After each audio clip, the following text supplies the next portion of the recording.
You got a little domo sitting inside how that turbo.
Good morning, YouTube. We are on our way to Akina Motorsportz, just like I promised yesterday. And we did have to stop and get gas first, but before we get there, cue that intro.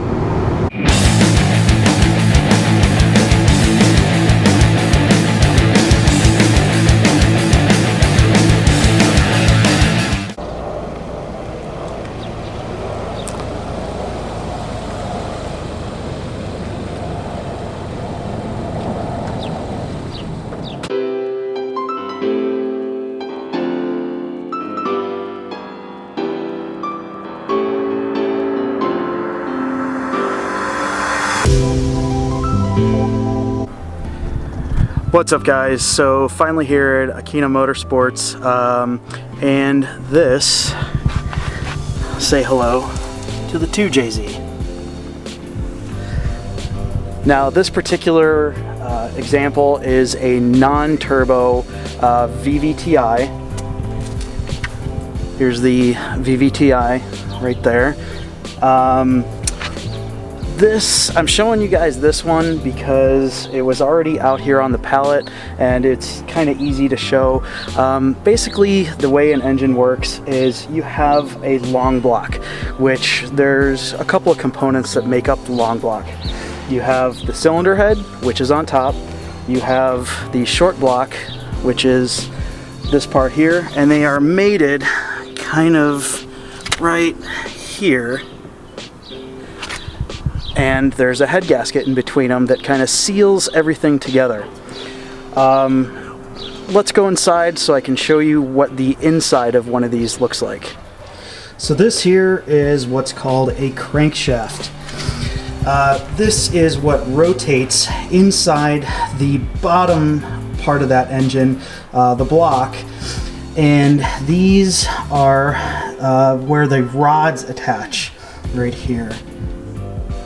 So they are all attached at these points, and there's bearings that allow this to spin around with a thin coat of oil in between them. So they basically ride on this little thin coat of oil as this thing's rotating, and this thing is super heavy. This is probably, I would imagine, is steel. This is, I believe, out of a 2JZ. Let's count the cylinders. 1, 2, 3, 4, 5, and 6. So yeah, this is out of an inline 6. So this is the crank. So inside this box of parts, we have some rods and some pistons. The rods, this is the part that attaches to the crank. They have these bolts. There's also bearings that go inside this portion here, right inside there, and those spin around as the crank moves, and it pushes this piston up and down inside that cylinder wall. So these are, not sure what they're out of, but they have some valve reliefs here. So we'll talk about that a little later, but these rings are what seal inside the cylinder walls, and they're always offset of each other, so they're never in the same place because you don't want anything called blow-by. But anyway, these are attached to this rod.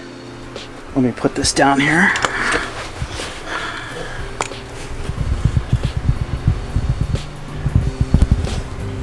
These rods are attached to these pistons with what's called a wrist pin right in there.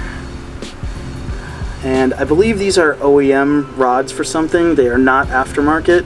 Aftermarket usually tend to be quite a bit beefier and a little bit lighter, actually. They're typically made out of aluminum or forged aluminum.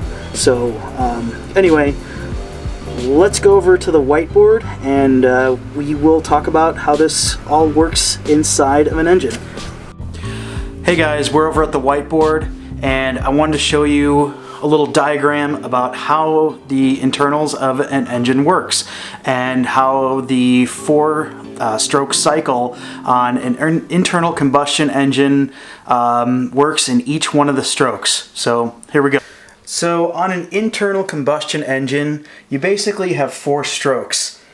And this is happening as the crankshaft turns. So you have the intake stroke, compression stroke, power stroke, and the exhaust stroke. Now I did draw these. These are valves. This is a spark plug. This right here is the piston. We have the rod, and this right here would be where the crankshaft would go in each one of these. So on the first stroke, the intake stroke, it's basically the piston pulling down, and this downward motion actually creates a suction, and this valve gets opened up, and this blue line is air, this green line is fuel that's coming from the injector, and they're mixing together in this chamber here, which is the cylinder. And that's pulling everything down in there. And then on the second stroke, the piston is moving back up, so the crank has actually rotated a bit, and it's moving back up. That's what these arrows are showing. And the valves are closed at this point. The intake valve is closed, and the exhaust valve is closed. So it's pushing that mixture together and compressing it, squeezing it nice and tight in there. And then comes a section in between the compression stroke and the power stroke, and that's when this piston reaches top dead center. That's when this spark plug, the ignition system, whether it's a cap and rotor or a coil-on plug, sends an electrical signal to the spark plug, and the spark plug sends an arc between this and the electrode in there, and it arcs, and then this mixture in there basically explodes. It burns, it explodes, and that only should happen at top dead center. So if you don't have the right fuel, or if you don't have the right spark plug gap, this may happen too early or too late, and the piston will not be in the right position. So it needs to be at top dead center. There are sensors in the cars, like a crank position sensor, cam position sensor, and that kind of tell the engine control unit where that ignition should happen. So once that ignites in here, I drew that little nice red and orange explosion in there. The piston then, by that explosion, starts getting forced down. So that potential energy is transferred into real energy and actually is forcing this piston down. And that in turn is pushing the crankshaft, and that's moving in this area. So then it reaches a part called bottom dead center, and then it starts to return back up. So once that crank has turned and then it starts to go back up, this valve, the exhaust valve, opens, and it's forcing all the burnt fuel and air that's been ignited by the spark plug back out of the cylinder. And then it starts all over again once it reaches another top dead center. So then it starts over again, goes through compression, power, exhaust, intake, compression, power, exhaust, and so on and so forth. And other cylinders are doing different things within that cycle. So what's happening, so your intake stroke may be happening on one of your cylinders, and a power stroke may be happening on a different one, or an exhaust stroke or a compression stroke. So they're all working in unison, and that's what causes the engine to be in balance. So if one of these is out of sync, if let's say your spark plug is not igniting, the engine may feel a bit shaky because it's not going through its power stroke and forcing that piston down and creating that, that harmony within that engine. So all of these strokes are very important. The valves need to be timed correctly, both intake and exhaust, and they need to be closed. If there's issues, like if you've got some carbon built up in here and they're not seating correctly, you can have, unburnt air and fuel leaking out in certain places. So, like I said, all of these need to be done correctly for the engine to run correctly. Just a little side note, Akina did give me this piston that was a kind of a display unit that they had. It is a JE piston. I don't know if you can see down in there. There is a little mark right down in there. This is for a Honda motor. This is a forged piston. What that means is that it's not a cast piston, which they do in a foundry. They just kind of pour the metal in there, let it solidify, shape it correctly, so on and so forth. They're okay, but forged pistons, rods, whatever is forged, those are done with a lot of pressure. So this is actually quite a bit lighter than the stock piston. It is very light. It's forged aluminum, and it can withstand quite a bit of abuse. It does have valve reliefs, so when those valves are moving up and down, it's still an interference motor, so it still can make contact if the valve is not timed correctly, but it does give a little bit of a leeway, and it is domed, so this is a bit higher compression. In that compression stroke, it'll actually create a lot more potential power by having this dome to it. So I just wanted to show it to you. This is where the wrist pin goes. through there. The rod attaches here, and these are the ring lands, and the rings go in here and seal the oil away from this section up here, because you don't want oil to be passing those rings and going into the top of the cylinder where all the fuel and air is going, because that's what you have when you see those cars that are burning oil and you get all that black smoke. It potentially could be from bad rings. There could be some other issues that they're having as well. You know, there's other places in the cylinder head that could leak down into the cylinder area, so you could still get that black smoke, but that's really important to have good rings so you don't get any situation called blow-by.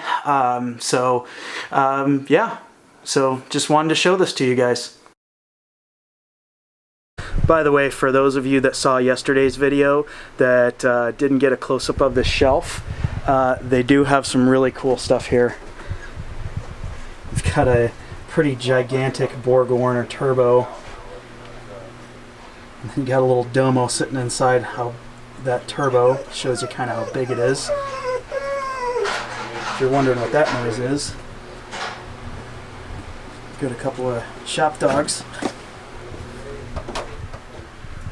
Here's a tubular exhaust manifold with a divided port. A couple more tubular exhaust manifolds. That's the RB26. And as Porsche was saying, this is an intake manifold off of an RB26, and there is the timing cover for it as well. And we'll talk about those in another video. But yeah, let's go. So if any of you guys saw this car in the background of the video yesterday, it is a 1976. What was it? A 280Z? 280Z. And it's gone through a few different phases, but the last one, it had an RB20 in it. But that's not what's in it anymore.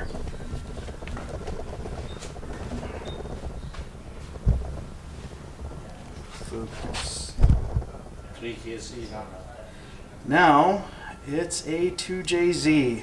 3JZ.